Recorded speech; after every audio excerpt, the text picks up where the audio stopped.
ይቅናህ ወይም ይቅናሽ በሉኝ ስትሉ የምትጠቀሙት የእንግሊዘኛ ፍሬዝ አለ። ይሄንን በሉት። ኦኬ wish me luck ይቅናህ በለኝ ይቅናሽ በሉኝ። ይሄ ምን ማለት ነው? wish me luck።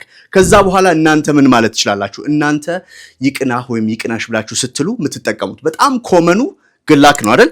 ስቲችን ጨምሩበት።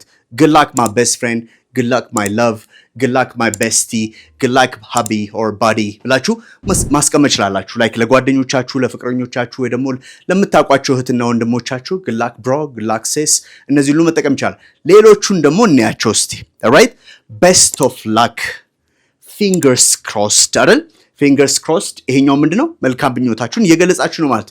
you've got this alright ይቅናህ ወይም ይቅናሽ በሉኝ ላላችሁ ደግሞ ምኞታችሁን ሲገልጹ በሂውመርም እንደዚህም ይቻላል። የመጨረሻዋን እችኛዋን ያዙልኝ። ኦኬ ምንድነው የምትሉት?